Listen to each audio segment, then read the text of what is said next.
Welcome to Learning English with Capt Binoy Varakil, Assistant Professor, Department of English, St. Joseph College of Greek, Kozhikode, Kerala.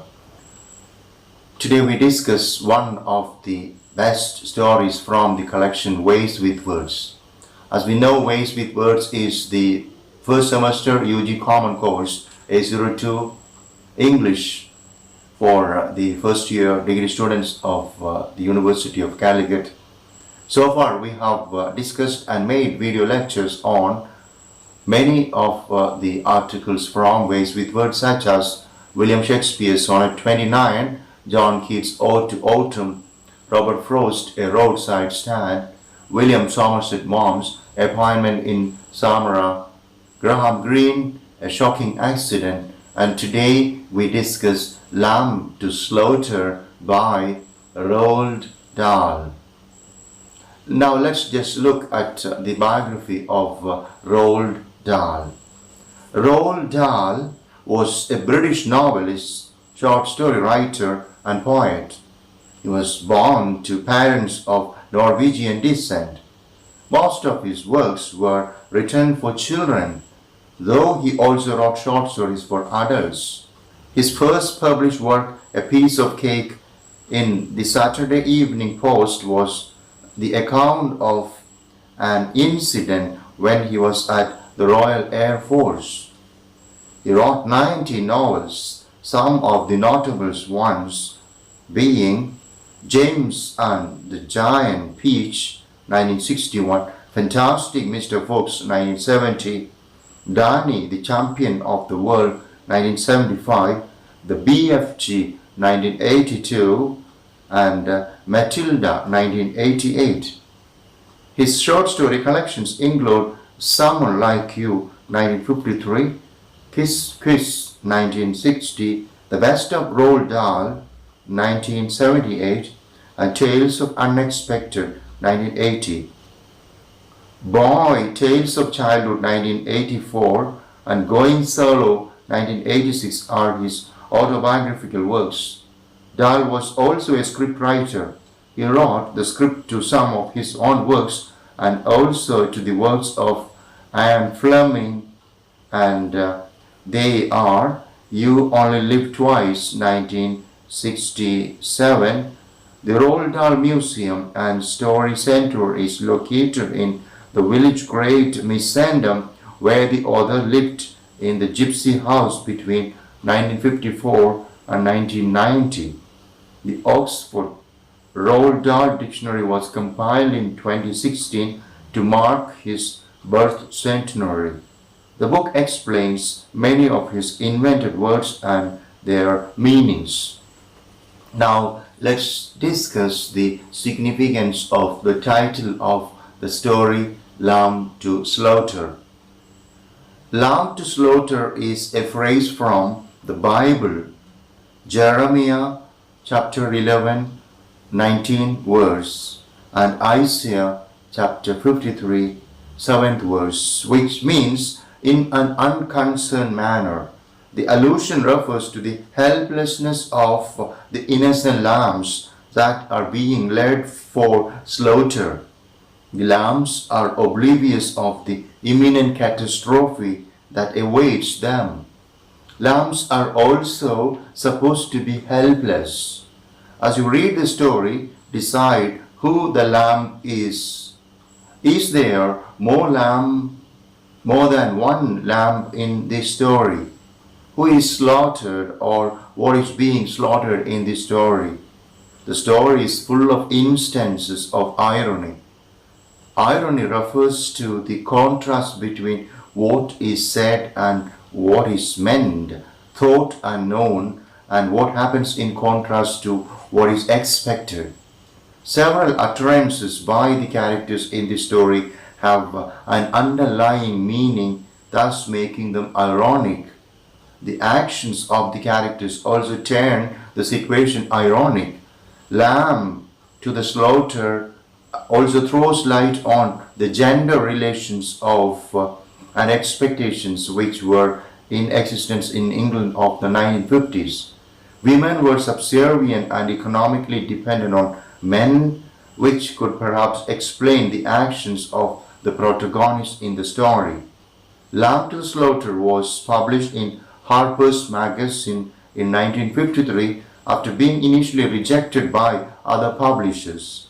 It was later included in the collection Someone Like You. The story was adapted for television series Alfred Hitchcock Presents in 1958. The script for the television series was written by the author himself. Another screen version appeared in 1979, in the introduction of which Roald Dahl acknowledges that the idea of the story was provided by his friend, the creator of James Bond, Ian Fleming. Watch the televised version after reading the story and note down the prominent differences that you observe. Now let's discuss the story of Lamb to Slaughter. In fact, it's a wonderful suspense thriller in which we have a lot of very interesting characters. First character is Patrick Maloney. Patrick Maloney is a detective, and the next important character is Mary Maloney, wife of Patrick Maloney. Mary Maloney in the novel is 6 months pregnant. Now we have other characters like Jack Noonan. Jack Noonan is a colleague of Patrick Maloney, who is also a detective who visits the house of Patrick Maloney to interrogate and investigate the death of Patrick Maloney. Another character is O'Malley. O'Malley is yet another colleague from the police department of Patrick Maloney. And now we have one more character. That character is the grocer from whose shop Mary Maloney buys some potato and cheese. Now we have the story. I'll tell you the story of Lamb to Slaughter.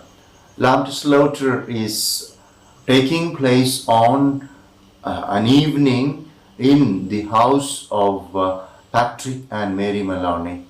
It's a Thursday evening. The time is 4:50, and we have in the living room Mary Maloney, who is very young and beautiful. Of course, she is waiting for Patrick Maloney, her husband, to come back from his office.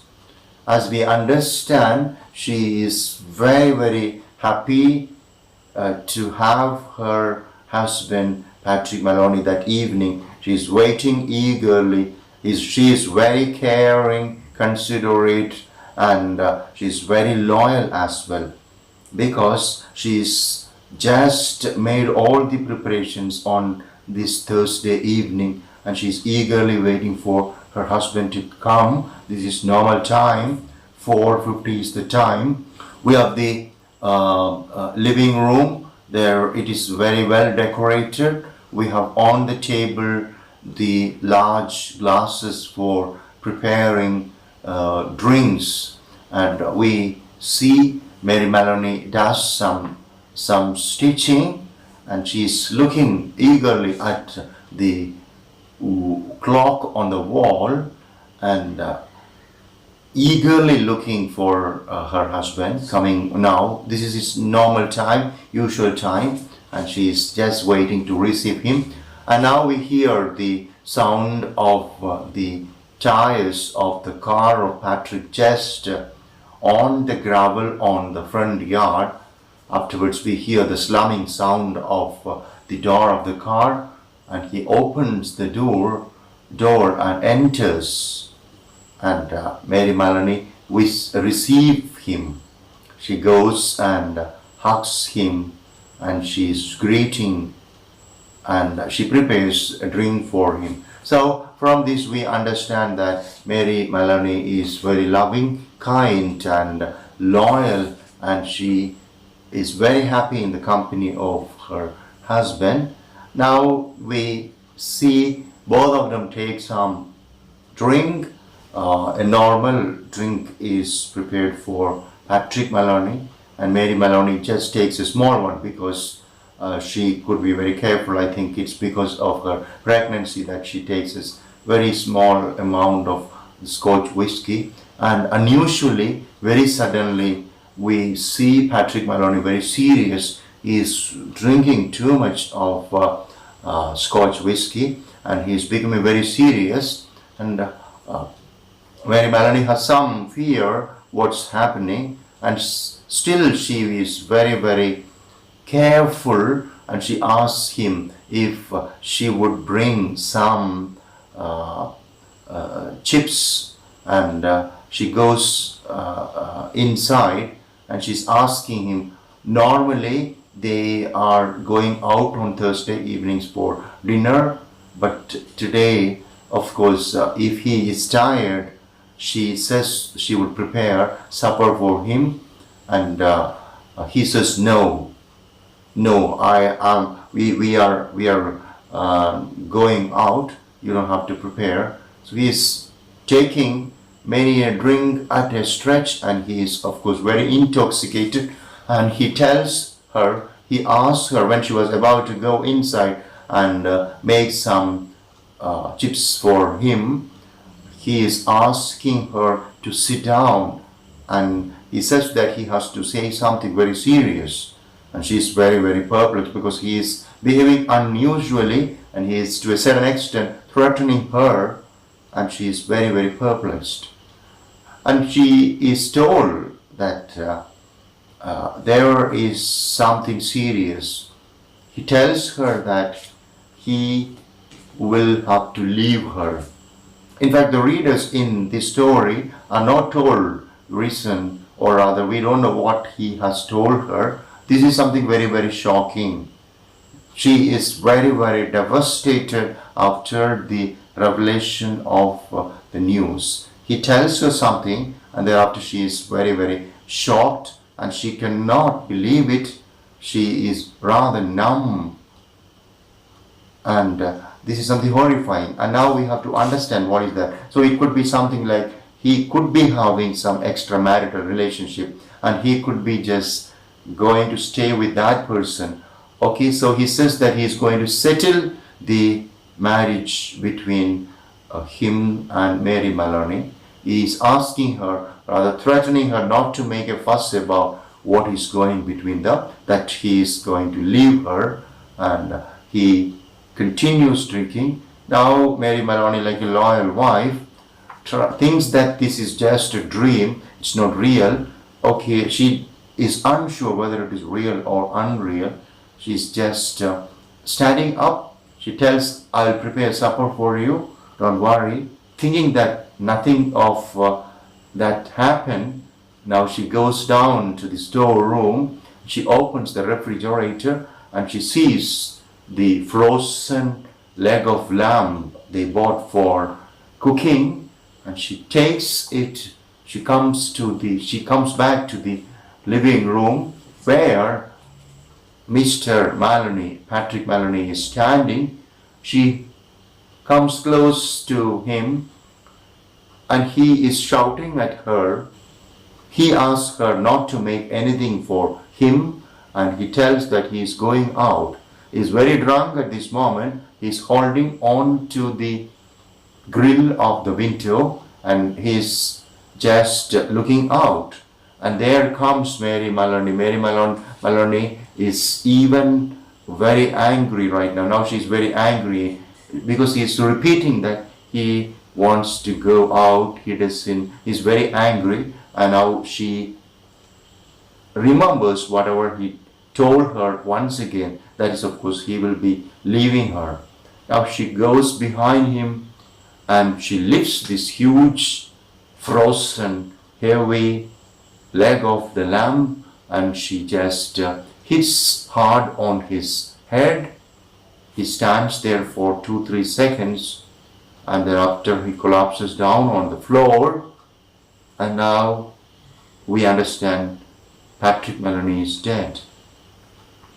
At this moment, the very thudding sound of Patrick on the floor is just waking up Mary Maloney, and she understood the gravity of her action.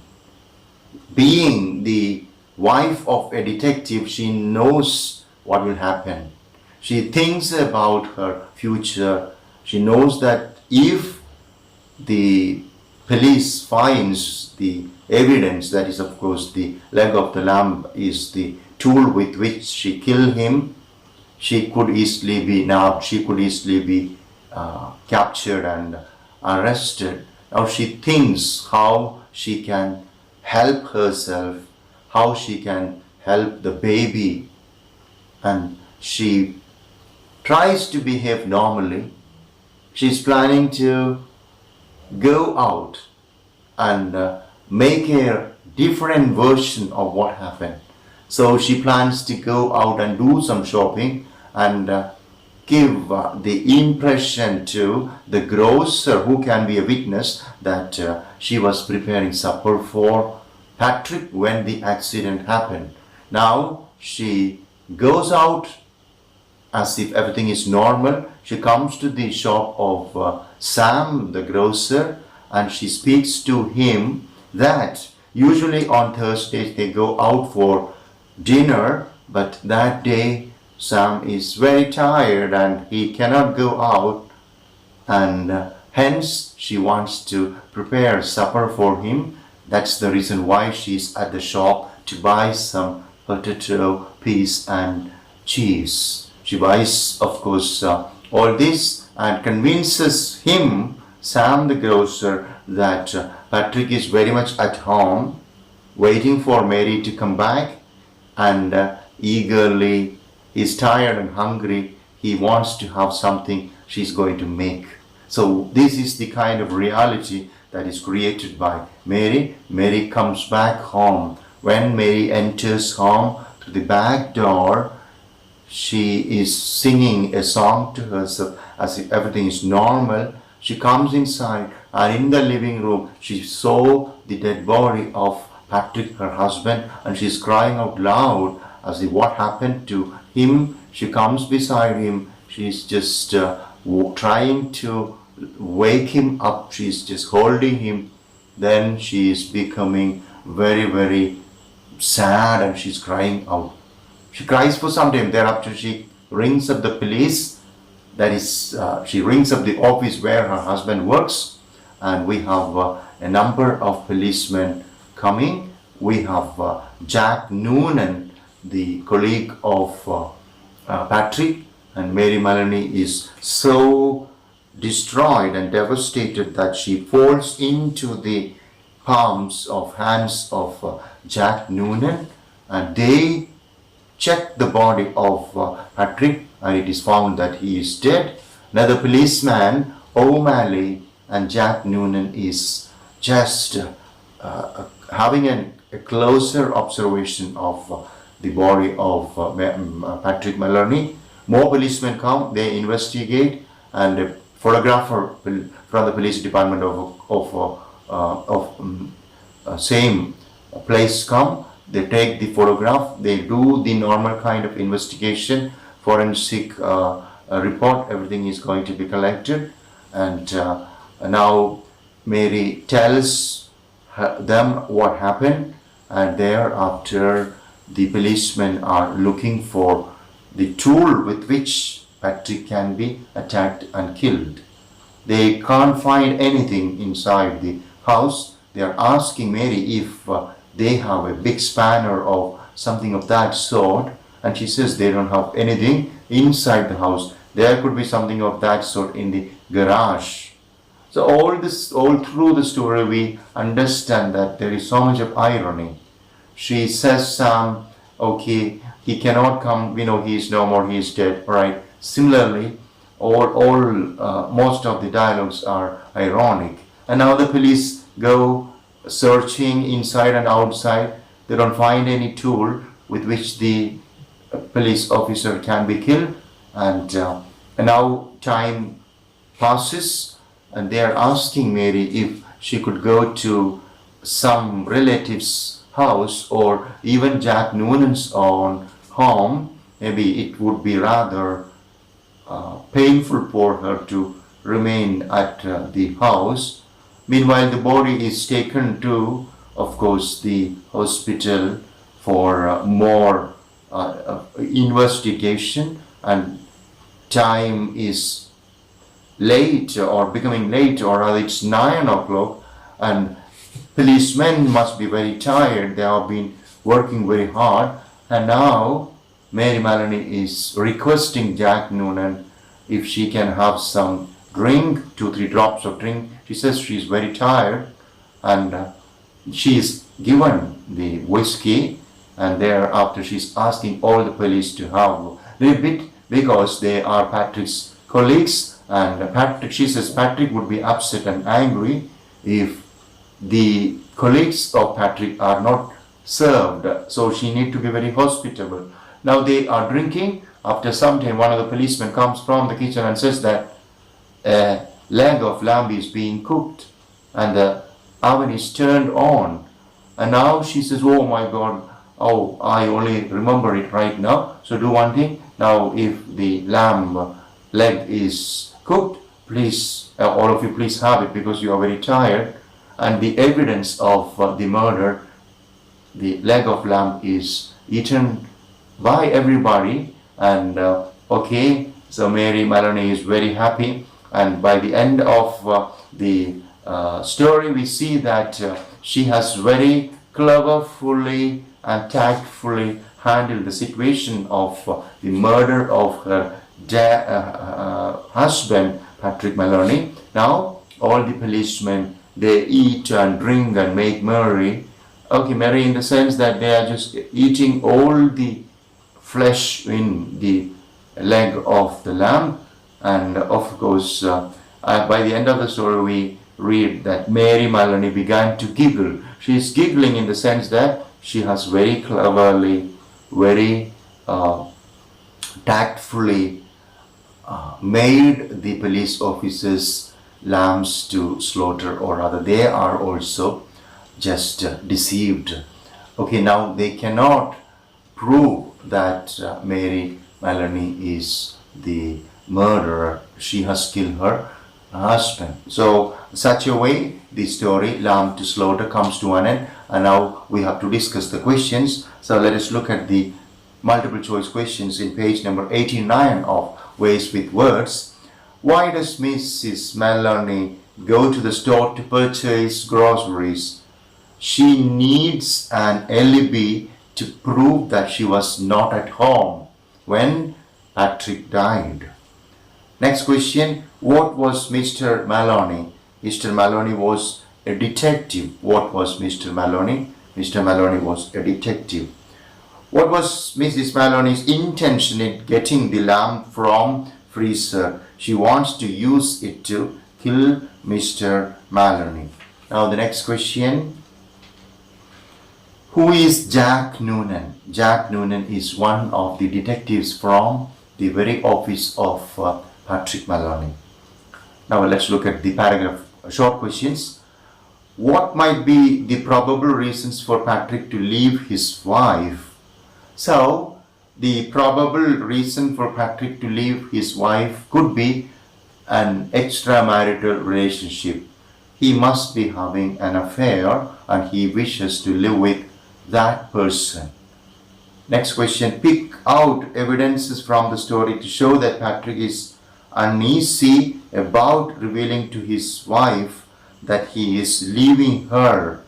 So from the novel, we understand that Patrick is uneasy because from the very beginning of the story, he is looking quite disturbed. He enters the home in the evening after his work and he is very, very disturbed. He is drinking lot of liquor. He is of course not facing her and he is speaking in a tone of threaten and he is shouting also. So from this we understand that he is rather uneasy about revealing. He doesn't reveal it also. So from all this we can understand that he is rather uneasy. It was until then that she began to get frightened. What finally frightened Mrs. Maloney? What finally frightened Mrs. Maloney was the changing tone in the words of Patrick. Patrick was very angry and he was asking her to sit down just for a minute, sit down. So now he is being very, very angry and enraged, and that moment she was of course frightened. Now the fourth question, how did Mary react to Patrick's news? So we have the description of the reaction of Mary Maloney in page number 81. She reacted to Patrick's news in dazed horror. She is very upset and worried, and she cannot believe it. Now the next question, fifth question. Do you think that the murder of Mr. Maloney is planned murder? Why not? No, we don't think that the murder of Mr. Maloney is planned one, because we have no reason at all. We understand that this is for the first time that Patrick is becoming rather angry, and this is of course the first time that he tells her that there is going to be something very, very serious.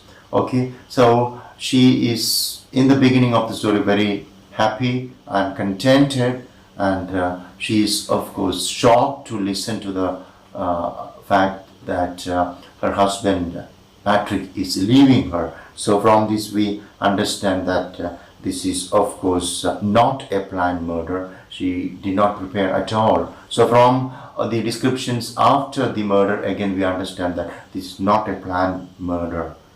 How do you know that the police have not ruled Mrs. Maloney out as a probable suspect? So in the story we see that the police, they are questioning her, and they ask what she did, what he was doing, what she was doing, and she tells that she went to the grocer's, that is Sam's shop, and one of the policemen goes there and checks whether what she said is true, and from this we can understand that she is also suspected by the police, because they are cross-checking the words of Mary Maloney.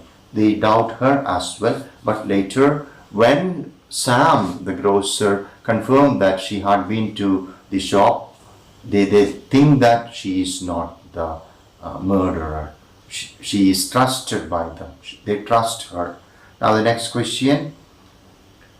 It would be a favor to me if you eat it up. How would it be a favor to Mary Maloney? So this is the conversation between Mary Maloney and the police, and she's asking the police to eat the cooked leg of lamb in the kitchen, in the pan, and we know that, the readers know that Mary Maloney used the frozen leg of the lamb to hit and kill her husband Patrick Maloney, and now this is the only evidence of the murder. So if the flesh is eaten and the bone just thrown away, there is no evidence for the murder she committed. So she's asking them to eat and finish the evidence. So it would be a favor to me if you eat it up. It would be a favor in the sense that is eliminating or destroying the evidence, and she could be free thereafter. Next question. Who according to you are the lambs in the story?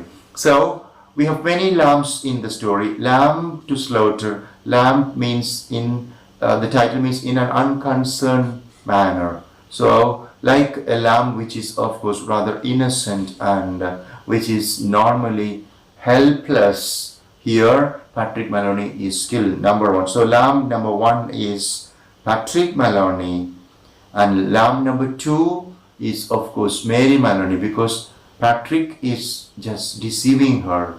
Patrick is leaving her, and she is going to be in a helpless condition. So she can also be a lamb to slaughter. Now without her husband and in pregnancy, she is going to be in deep trouble. So she is also a lamb. Similarly, the baby in the womb is also a lamb, because the baby is going to lose hand. Because Patrick is no more. Even otherwise, Patrick is going away, and the baby will not be able to have the affection and care of the father or dad. So the baby is also.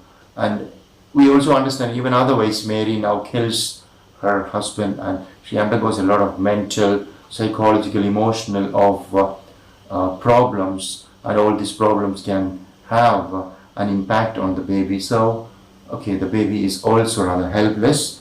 And now the police are also lambs because they are being fooled by Mary Maloney. Now that the evidence is eliminated, they are just like helpless. So they can also be lambs to slaughter. These are the possibilities. Now we come to the paragraph question. Do you think that Mary really loved her husband? Support your answer by quoting from the text. Okay, so we have in the beginning page number 78 and 79 descriptions in which we understand that she is of course a loyal and loving wife because she is eagerly waiting for impatiently and eagerly waiting for him to come. She is preparing a very good drink for him. She hugs him, speaks to him, and of course the very interaction is very loving, and we understand that she loved him very much because we have the reference like she liked to be in the company of this man, and now she is again devastated when he tells her that he is going to leave her. From all this you can understand that she is of course a very loving and loyal wife. The author does not reveal what Patrick's reasons were for leaving his wife. Why do you think the author does so? The author does so because we have to understand that this could be something that is which is of course very serious, which nobody wants to share. Okay, something like no husband will be quite cool in opening his extramarital affairs, or rather, okay, something of that sort. So this is something that is rather awkward, right? This is something that is awkward. So there are many reasons for that. One is of course, right, to give the impression to the readers that this is something very serious, to make the readers very curious, more and more curious, and to create some kind of suspense in the readers. So also to suggest, so to suggest is to create, right? So, and that is of course a better way of narration because the readers will be thinking, oh my god, and they can think that it could be anything, and that is maximum, right? It could be a great thing, a very serious thing, that could be anything that can devastate a wife like Mary Maloney. And we understand that this could be something of that sort, like he is having an extramarital affair and he is leaving her. That could be the possible reason. And now the next question, explain the significance of the title Lamb to Slaughter. So Lamb to Slaughter, the title is very significant because there are many lambs here. Number one is of course Mary Maloney. Mary Maloney is like a lamb because her husband is doing something very bad. Her husband is leaving her when she is pregnant and she has to look after the baby. She needs her husband very much. So she is in a helpless situation. So that is Lamb to Slaughter. Number two, of course, the title is very appropriate because it's about Patrick himself, because he is killed in an unconcerned manner and he is of course in a helpless situation. So that is again suitable. So again, thinking about the policeman, thinking about the baby, we understand that all of them are helpless, and the title is very appropriate. They are all lambs to slaughter, like Patrick Maloney, Mary Maloney, policeman, the baby, okay, and maybe even the readers are lambs to slaughter because we are in a helpless situation. We don't know what's the reason, exact reason. We also can't help them. Okay, so that is the title, Lamb to Slaughter. Now the essay question, does Mary Maloney deserve our sympathy? Why not? So it's of course a very subjective question, and we can say that yes, I would say Mary Maloney deserves our sympathy because she is very loving, kind-hearted, she cares for her husband, she is ready to do anything for him, and she's pregnant, she's 6 months pregnant, she has a baby. So because of all this reason, we can say that she deserves our sympathy. And we understand that, okay, anyone in her place would have been so shocked and horrified when she knows the fact that her husband is just leaving, and this is something like a sudden impulse to kill her husband. So we can say that she is of course rather sympathetic. Now we have the question: discuss irony present in the story. The story is ornated with a lot of ironic references. We have a verbal irony here, situational irony here, and of course dramatic irony. Say for example, when we listen to the police officer Patrick Maloney, he tells in page number 81, he tells her, that is Mary Maloney, for God's sake, I'm going out. Don't make supper for me. I'm going out. I'm going out is ironic because I'm going out of the house is not the very meaning. I'm going out of my body. I'm going to die. And that is again ironic. And of course irony in many other situations and dialogues. In another occasion in which the police officers are requested to eat the leg, she says, Mary says, yes, could you please do me a small favor eating the leg of the lamb? So she speaks, it would be a favor to me if you would eat it up. It would be a favor to me if you would eat it up. Similarly, we have a number of verbal irony, situational irony, and dramatic irony in this beautiful story. So we can say that the story is ornated with irony. Okay, so with that we come to the end of the discussion of the story Lamb to Slaughter. Thank you. Try to read the story and understand the story. Thank you so much for listening. May God bless you.